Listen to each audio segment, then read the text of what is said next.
నమస్కారం, city news కు స్వాగతం. ఈనాటి వార్తా విశేషాలు. ఆంధ్రప్రదేశ్ ప్రభుత్వం ప్రతిష్టాత్మకంగా చేపట్టిన భూ రీసర్వే ప్రక్రియలో భాగంగా వినుకొండ మండలం కోకనకొండ గ్రామంలో పట్టాదారు పాస్ పుస్తకాల పంపిణీ కార్యక్రమంలో ప్రభుత్వ చీఫ్ విప్ జీవి ఆంజనేయులు ముఖ్య అతిథిగా పాల్గొన్నారు. రీసర్వే పూర్తయిన రైతులకు ప్రజల ఆశలకు సంబంధించి ప్రభుత్వ రాజముద్రతో కూడిన కొత్త పట్టాదారు పాస్ పుస్తకాలను వారు స్వయంగా పంపిణీ చేశారు.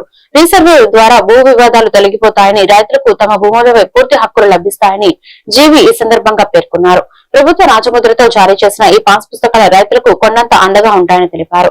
జనసేన నాయకులు నిశంకర్ శ్రీనివాసరావు, రెవెన్యూ అధికారులు, నాయకులు తదితరులు పాల్గొన్నారు.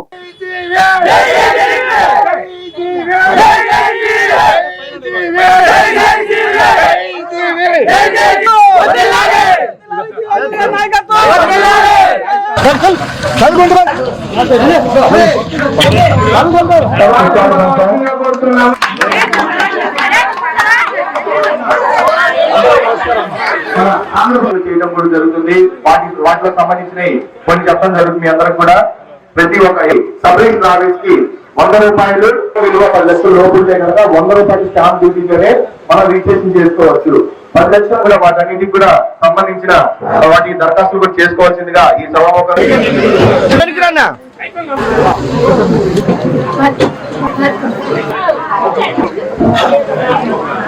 22,33,600 పాస్ పుస్తకాలు పంపిణీ. ప్రభుత్వం రాజముద్ర వేసి మీ అందరికి పాస్ పుస్తకాలు ఇస్తున్నాం. బ్యాంకులకు వెళ్తే ఈ రాజముద్రకు నమస్కారం పెట్టుకొని బ్యాంకు వాళ్ళు లోన్లు ఇస్తారు. ఇది మీ హక్కు. గతంలో మీ భూమి మీద ఆ మాజీ ముఖ్యమంత్రి గారు ఫోటో వేసుకొని ఫోటో ఫోజులు పెడితే ప్రతి పుస్తకం మీద రాజముద్ర వేయకుండా ఫోటో ఫోజులు పెట్టారు. బ్యాంకు వాళ్ళు కొన్ని బ్యాంకులు వెళ్తే ఈ చెల్లవయ్య ప్రభుత్వం మారినప్పుడు ఈ ముఖ్యమంత్రి మారుతాడు, రాజముద్ర ఉందంటే ఏ ముఖ్యమంత్రి అయినా కానీ చెల్లిద్ది అని బ్యాంకు లోన్లు కూడా ఇవ్వలేక ప్రభుత్వంలో గత ముఖ్యమంత్రి 5 ఏళ్ల క్రితం మరి ముఖ్యమంత్రి ఫోటోలు వేసుకొని పాస్ పుస్తకాలు ఇస్తే బ్యాంకుల్లో లోన్లు ఇవ్వలేదు. సొసైటీ బ్యాంకుల్లో కూడా మొరాయించారు. ప్రభుత్వ నేషనల్ బ్యాంకుల్లో ఎక్కడ కూడా పక్కన పెట్టారు. ఈ రోజు ఆ పరిస్థితి లేకుండా మీకు రాజముద్ర వేసి పాస్ పుస్తకాలు ఇచ్చారు. ఇవన్నీ కూడా మీ అందరికీ ఈ ఊళ్ళో 1440 మంది రైతు సోదరులకి ఈరోజు పట్టాదారు పాస్ పుస్తకాలు ఇస్తున్నాం. రైతు సోదరులందరికీ ఈరోజు పాస్ పుస్తకాలు తీసుకున్న సందర్భంగా ఒకసారి గట్టిగా చప్పట్లు కొట్టి రైతులందరికీ అభినందనలు తెలియజేయాలని కోరుతున్నాం. ఆ వైసీపీ పాలనలో కులాల మధ్య చిచ్చు, మతాల మధ్య చిచ్చు పెట్టి ఎప్పుడు జనాలు కొట్టుకుంటూ ఉంటే పాలకుల గురించి ఆలోచించకుండా ఉంటారు అని కోరుకునే వాళ్ళు. నేను చెప్తున్న వేదిక మీద ఉన్నటువంటి నాయకులకే ఊళ్ళో పార్టీలకు అతీతంగా ఐకమత్యం మెయింటైన్ చేయండి. ఎలక్షన్ అప్పుడు ఓట్లు వేసుకోండి. ఏ పార్టీ అభిమానం ఉంటే వేసుకోండి. తర్వాత మాత్రం గ్రామం ఎలా అభివృద్ధి చేయాలా, మన మండలం ఎలా అభివృద్ధి కావాలి, మన నియోజకవర్గం ఎలా అభివృద్ధి కావాలి, గ్రామం యొక్క అభివృద్ధి ఆశయంగా అన్ని పార్టీలు కలిసి పనిచేయాలని ఈ సందర్భంగా గ్రామ వంశులందరికీ పెద్దలందరికీ మనవి చేస్తున్నా. నేను వచ్చినప్పుడు పూలు చల్లటం, కాకర పువ్వులు బాగా వెలిగిస్తున్నారు. నేను మిమ్మల్ని కోరుకునేది ఏంటంటే మీరు చూపించే అభిమానం చాలు. ఈరోజు ఎక్కడ కూడా గొడవలు జరుగుతుంటే కంట్రోల్ చేయాలి. గొడవలు లేకుండా ప్రశాంతంగా సంతోషంగా ప్రతి కుటుంబం ఆనందంగా ఉండాలి, ప్రతి గ్రామం ఆనందంగా ఉండాలి. ఇది మన ఎన్డీఏ ప్రభుత్వ లక్ష్యం. తెలుగుదేశం, జనసేన, బీజేపీ ప్రభుత్వ లక్ష్యం అని, చంద్రబాబు గారి ఆశయం అని మీ అందరికీ మనవి చేస్తున్నా.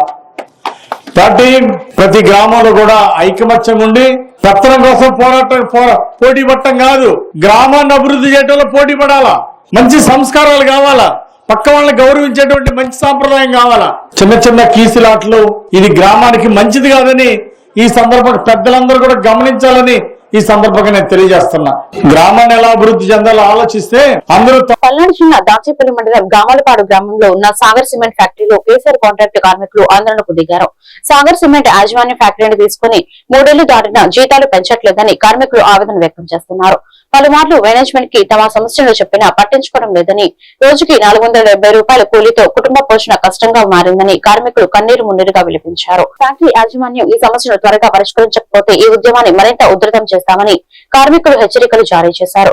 ఇదే మేనేజ్మెంట్ మట్టంపల్లి బ్రాంచ్ నందు ఉన్నారని, అక్కడ పనిచేస్తున్న కాంట్రాక్ట్ కార్మికుల జీతానికి ఇక్కడ పనిచేస్తున్న మా జీతానికి ఎంతో తేడా ఉందని మేనేజ్మెంట్ ముందు పలుమార్లు వాపోయారు. అయినా కూడా వారి నుండి ఎటువంటి స్పందన లేదని తెలిపారు.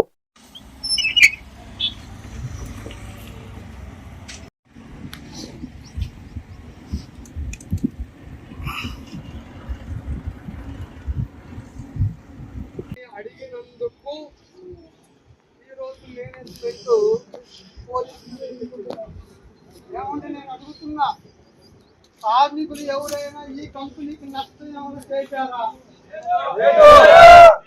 బయటికి పంపించడానికి చేస్తున్న విధానం ఇది.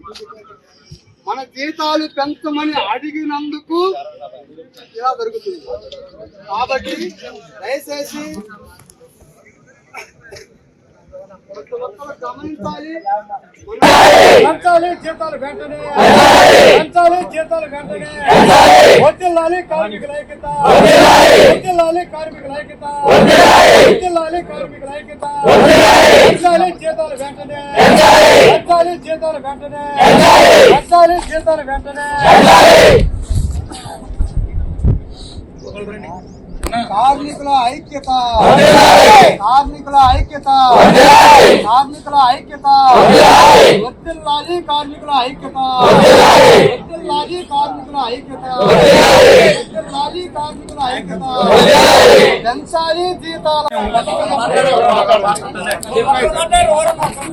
ఎన్ని వద్దన్నా మా డిమాండ్ ఏం లేదు సార్, మా శాలరీ పెంచాలి.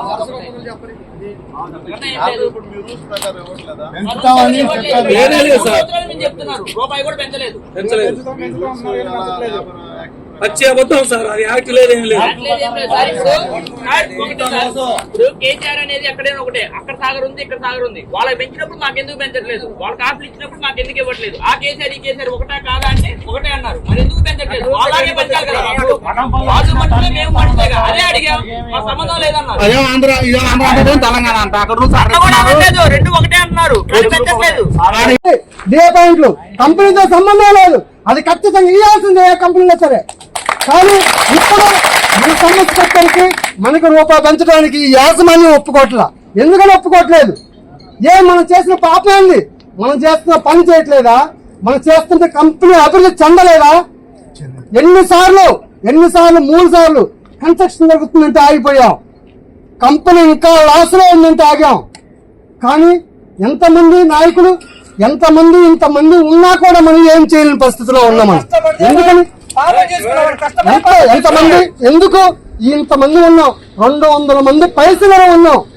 కనీసం ₹1 పెంచడానికి ఈ కంపెనీకి ఇంకా ఆశ కలగదు.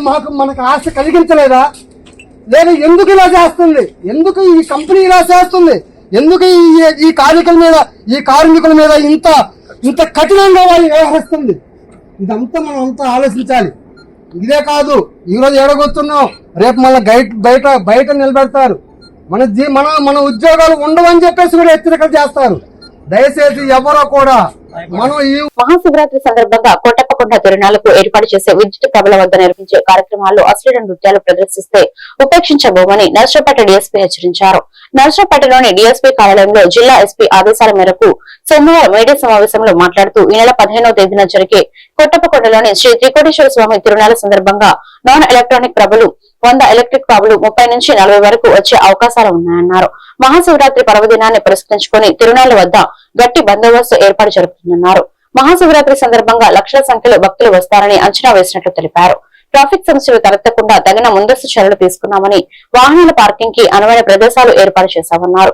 ప్రశాంత వాతావరణంలో తిరునాళ్ల ఉత్సవాలు జరిగేలా భద్రతా చర్యలు తీసుకున్నామన్నారు.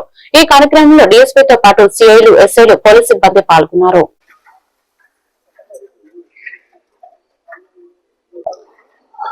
అందరికీ నమస్కారం. ఈరోజు మా పల్నాడు జిల్లా ఎస్పీ గారి ఉత్తర్వుల మేరకు ఈ రేపు జరగబోయే 15వ తారీఖు జరగబోయే కోటప్పకొండ తిరునాళ్ళకు సంబంధించి ప్రభలు, అలాగే ఆర్కెస్ట్రా వారికి, అలాగే ప్రభల్లో కరెంటు ప్రభలు మరియు కరెంట్ లేని ప్రభలు, ఎలక్ట్రికల్ అండ్ నాన్ ఎలక్ట్రికల్ ప్రభలు సుమారు 90-100 దాకా వస్తాయి. ఎలక్ట్రికల్ ప్రభలు సుమారు 10 దాకా ఉన్నాయి ఇప్పటి వరకు. నాన్ ఎలక్ట్రికల్ దాదాపు 70 దాకా ఉంటాయి. మరి వీటన్నిటి మీద నాన్ ఎలక్ట్రికల్ ప్రాబ్లం మీద కూడా కొంతమంది డాన్సులు పెడతా ఉన్నారు. అవన్నీ కూడా వాళ్ళకి చెప్పి వాళ్ళకి ఇన్స్ట్రక్షన్స్ ఇవ్వడం జరిగింది. ప్రభల మీద డాన్సులు వేసేటువంటి ఆర్కెస్ట్రా వాళ్ళని కూడా పిలిచి బయట అవుట్ చేయడం జరిగింది. ఎట్టి పరిస్థితుల్లో ఎలాంటి అశ్లీలత లేకుండా వాళ్ళు డాన్సులు చేయాల్సిన అవసరం ఉందని చెప్పాము. అదేవిధంగా ఎట్టి పరిస్థితుల్లో కూడా ఎవరు కూడా అక్కడ తాగి ఇష్టం వచ్చినట్టు ప్రభల దగ్గర అదేవిధంగా పార్టీకి సంబంధం లేనటువంటి పాటలు, అవతల వాళ్ళ కించపరుస్తూ చెప్పేటువంటి పాటలు అవన్నీ కూడా పూర్తిగా బహిష్కరణ నిషేధిస్తున్నామని చెప్పాము. వాళ్ళ ప్రభుత్వాలందరూ కూడా ఆ విధంగా బైండ్ అవుట్ చేయడం జరిగింది. అదేవిధంగా ఏదైతే ఇన్స్ట్రక్షన్స్ ఉన్నాయో మేము ఇచ్చామో, ఒక పాంప్లెట్ ఇచ్చాము. పాంప్లెట్ లో సుమారు 20 ఇన్స్ట్రక్షన్స్ ఉన్నాయి. అవన్నీ కూడా ఎట్టి పరిస్థితుల్లో తూచా తప్పకుండా పాటించే విధంగా మేము ఒక 10 రూపాయల స్టాంప్ మీద వాళ్ళని బైండ్ అవుట్ చేయడం జరుగుతుంది. Police bind hour. అదేవిధంగా రెవెన్యూ డీలింగ్ ఆఫీసర్ గారి దగ్గర వాళ్ళని 5 లక్షలకి బైండ్ అవుట్ చేయడం జరుగుతూ ఉంది. ఎట్టి పరిస్థితుల్లో ఇన్స్ట్రక్షన్స్ ఎవరైనా సరే డివియేషన్ అయితే మాత్రం వాళ్ళ యొక్క ఆస్తుల్ని ఫోర్ఫిట్ చేయడం జరుగుతుంది అని చెప్పేసి ఈ సందర్భంగా అందరూ తెలియజేశాము. వాళ్ళందరూ కూడా విల్లింగ్ గా ఉన్నారు మేము ఇచ్చిన ఇన్స్ట్రక్షన్స్ ని. అది వాళ్ళ కోఆర్డినేషన్ తోటి ఈసారి ఎట్టి పరిస్థితుల్లో ట్రాఫిక్ జామ్ అనేది లేకుండా ఇటు సైడ్ ఎలమంత సైడ్ రూట్ గానీ, అదేవిధంగా ఐఐటి జంక్షన్ గానీ, అదే పెట్రోల్ పాలెం గానీ, ఈ 3 లైన్లో మనకి ఎక్కువ జామింగ్ వస్తా ఉంటది. ఎక్కడా జామింగ్ అవ్వకుండా అవుట్ సైడ్ గానీ, అదేవిధంగా కొండలో ఇటు సైడ్ గానీ, అలాగే పైన గానీ, ఘాట్ రోడ్ గానీ ఎక్కడ కూడా ట్రాఫిక్ జామ్ కాకుండా ఈసారి చూసేదానికి మేము ప్లాన్ చేస్తున్నాము. అదేవిధంగా రీసెంట్ గా మా ఇన్స్పెక్టర్ గారు, ఎస్ఐ గారి ఆధ్వర్యంలో సుమారు ఒక 50 ఎకరాల చదునైన పొలాన్ని ట్రేస్ చేయడం జరిగింది కొండకు దగ్గరగా. ఈసారి అది రెడీ చేశాము.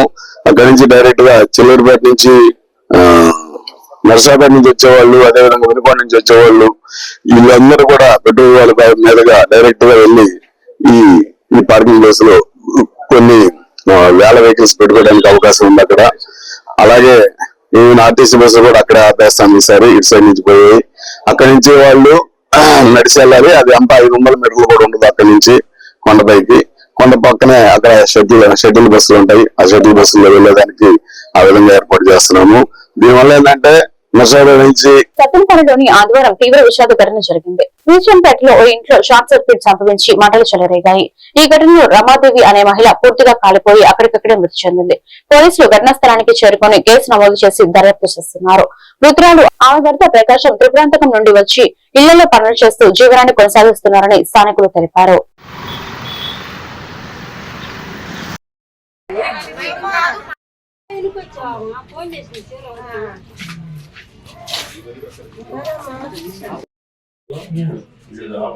సార్ రాండి సార్.